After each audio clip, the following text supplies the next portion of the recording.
प्रणाम मित्रों। तो चलिए आज हम लोग उत्साह नामक निबंध की समीक्षा को देखेंगे। इस निबंध की रचना आचार्य रामचंद्र शुक्ल जी ने की है और यह निबंध आप लोगों को बीबीएम के UG 5th semester Hindi honours के अंतर्गत पढ़ना है। तो चलिए इसकी समीक्षा को देखते हैं। उत्साह निबंध एक मनोविश्लेषणात्मक निबंध है। उत्साह एक अमूर्त भाव है, अर्थात उत्साह जो है उसका कोई रूप रंग नहीं होता है, क्योंकि यह हमारे मस्तिष्क का एक भाव है, हमारे अंदर का एक भाव है। जब हम किसी स्थान पर जाते हैं और उसके प्रति हमारे मन में प्रेम होता है, लालसा होती है, तब हमारे अंदर उत्साह का संचरण होता है। इसीलिए उत्साह जो है एक अमूर्त भाव है। साहसपूर्ण उमंग को उत्साह कहा गया है। आचार्य शुक्ल जी के अनुसार उत्साह का संबंध केवल अच्छे कार्यों से है। इसमें व्यक्ति आनंद पूर्वक कर्म करता हुआ फल तक पहुंचता है। उसके लिए कर्म भावना प्रधान होती है और फल भावना गौण रहता है। शुक्ल जी के अनुसार उत्साह का संबंध सुख के मूल भाव से है और यह एक रचनात्मक भाव है। जो स्थान दुख वर्ग में भय का है, वही स्थान आनंद वर्ग में उत्साह का है। अर्थात जब हम कभी दुखी होते हैं तो हमारे दुख का कई कारण होता है, जैसे कि किसी प्रियजन का हमसे दूर हो जाना, तो उनका हमसे दूर हो जाना हमारे लिए भय का ही सूचक होता है। उसी प्रकार जब हम लोग आनंदित होते हैं तो हमारे अंदर उत्साह का संचरण होता है। अर्थात जब हम दुखी होते हैं तो हम में भय का संचरण होता है। उसी प्रकार जब हम खुश होते हैं तब हमारे अंदर उत्साह का संचरण होता है। जैसे यदि हम किसी मनचाही जगह पर घूमने जाते हैं तथा उस स्थान के आकर्षक चीज़ों को याद करके हम उस स्थान पर जाने के लिए उत्साही हो जाते हैं, क्योंकि वह स्थान एक तो आकर्षक होता है तथा दूसरा वह स्थान हमारा प्रिय स्थान होता है। उत्साह मनुष्य का श्रेष्ठ गुण है। कर्म पर विश्वास रखने वाले सच्चे उत्साही कहलाते हैं। अर्थात सभी व्यक्तियों को अपने कठिन परिश्रम द्वारा अपने सभी कार्यों को सार्थक बनाना चाहिए, ना कि भाग्य के भरोसे बैठे रहना चाहिए, क्योंकि बिना परिश्रम किए किसी को भी कुछ भी फल प्राप्त नहीं होता है। कष्ट या हानि के भेद के अनुसार उत्साह के भी भेद हो जाते हैं, जैसे युद्धवीर, दानवीर, दयावीर, बुद्धिवीर आदि। युद्धवीर के अंतर्गत मृत्यु तक की चिंता नहीं की जाती है। इसमें साहस व प्रयत्न दोनों चरम उत्कर्ष तक पहुँचते हैं। दानवीर में अर्थ त्याग का साहस, अर्थात उसके कारण होने वाले कष्ट या कठिनता को सहने की क्षमता अंतर्निहित रहती है।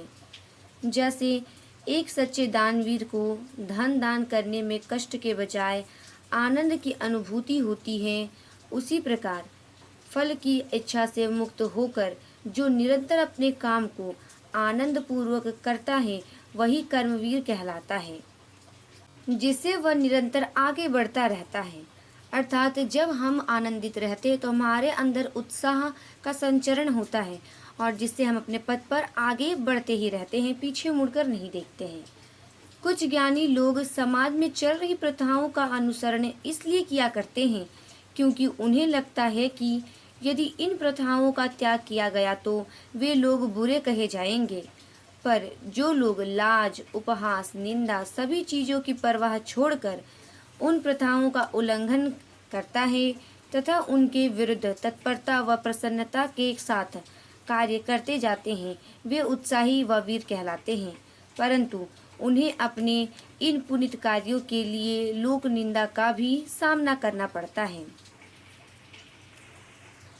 जब हमारा कोई परम मित्र आने वाला हो तथा उसकी सूचना पाकर यदि हम केवल हंसकर या खुश होकर रह जाए तो यह उत्साह नहीं कहा जाएगा, बल्कि उसके आने की सूचना पाकर हम अत्यंत खुश हो जाएंगे तथा उसके रहने की व्यवस्था करने लगे, वह भी अत्यंत प्रसन्नता के साथ, तो हमारे द्वारा किया गया यह उद्यम उत्साह कहलाएगा। जिस प्रकार उत्साह में लोग कठिन परिश्रम करते हैं, अर्थात लोगों का शरीर काम करता है, उसी प्रकार उनका बुद्धि भी कार्य करता है, क्योंकि उत्साह में किए गए कार्य में आनंद का समावेश होता है, इसलिए उसमें बुद्धि भी समान रूप से कार्य करती है। उत्साह के साथ काम करने से जो आनंद की तरंगे उठती है वे ही सारे प्रयत्न को आनंदमय कर देती है। दान दयावश, श्रद्धावश या कीर्ति लोभवश दिया जाता है। श्रद्धावश दान दिया जा रहा है तो दान पात्र वास्तव में श्रद्धा का, और यदि दयावश दिया जा रहा है तो पीड़ित यथार्थ में दया का पात्र है। उत्साह एक यौगिक भाव है जिसमें साहस और आनंद का मेल रहता है।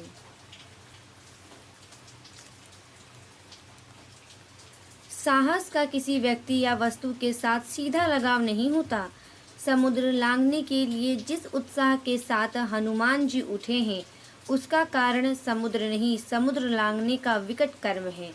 अर्थात जो उत्साह है उसका किसी भी वस्तु या व्यक्ति से सीधा संबंध नहीं होता, क्योंकि जब सीता मैया की खोज हो रही थी तो हनुमान जी ने समुद्र को लांघा था। तो समुद्र को लांघने का जो उत्साह उनके अंदर उत्पन्न हुआ था वह इसलिए नहीं कि क्योंकि वहाँ पे समुद्र था, वह इसलिए हुआ था क्योंकि उन्हें सीता मैया की खोज करनी थी। इसीलिए कहा जाता है कि उत्साह जो है उसका सीधा संबंध किसी व्यक्ति या वस्तु से नहीं होता है। कर्म भावना ही उत्साह उत्पन्न करता है। फलासक्त उत्साही असफल होने पर दुखी होते हैं, परंतु कर्मासक्त उत्साही असफल होने पर दुखी नहीं होते। अतः हम कह सकते हैं कि कर्म भावना प्रधान उत्साह ही सच्चा उत्साह है। फल भाव प्रधान उत्साह तो लोभ ही का एक प्रच्छन्न रूप है। अर्थात जो लोग कर्म पर विश्वास रखते हैं वे अगर अंत में असफल भी होते हैं तो उन्हें दुख नहीं होता, लेकिन जो लोग अपने फल पर आसक्त होते हैं और केवल फल की प्राप्ति करना चाहते हैं और यदि वे असफल होते हैं तो उन्हें दुख की प्राप्ति होती है, उन्हें अपार दुख होता है। उत्साह वास्तव में कर्म और फल की मिलीजुली अनुभूति है। अर्थात उत्साह जो है वह कर्म और फल की मिलीजुली अनुभूति है। अर्थात उसमें कर्म और फल दोनों पर आसक्ति होनी चाहिए। केवल फल पर आसक्ति होने पर यदि हम असफल होते हैं तो हमें अपार दुख सहना पड़ता है।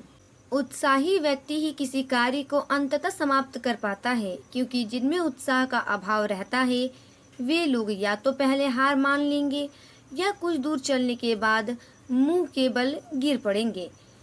जिस आनंद से कर्म की उत्तेजना होती है और जो आनंद कर्म करते समय तक बराबर चला चलता है उसी का नाम उत्साह है। जो व्यक्ति कर्म मार्ग पर आनंद पूर्वक चलता है तथा अंत में उसे फल की प्राप्ति नहीं भी होती है तो उसे फर्क नहीं पड़ता, क्योंकि कम से कम उस व्यक्ति ने कर्म तो किया है।